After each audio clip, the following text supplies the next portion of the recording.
si former VP Leni Robredo. Sinabi niya na hindi na siya tatakbo for national position. Pero sa inyo pong grupo, sino po ba yung napipisil ninyo na maging standard bearer if not VP Leni? I'm part of the LP. In fact, I'm the chairperson of the LP. And sinabi nga po ng aming presidente, the president of LP, si former Congressman Erin Tanyada, that insofar as LP is concerned, umaasa kami. Ang parang magiging mindset namin is that si VP Leni ay tatakbo. Kaya ang preparations namin is in that direction or in that regard.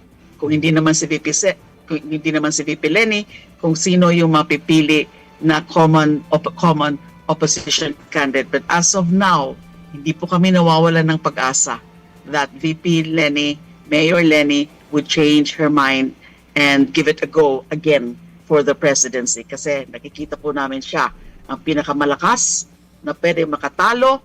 Kung hindi po ma-convict si VP Sara, ay siya po ang may pinakamalakas na chance na makatalo kay VP Sara.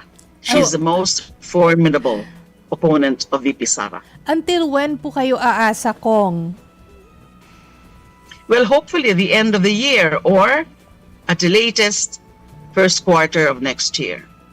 So meron po talagang initiative to convince Mayor Leni to change her mind. Iba-iba pong personalidad. Hindi lang po kami mga taga-LP. But meron pa pong mga ibang mga personalidad na kumakausap sa kanya at kinukumbinsi siya.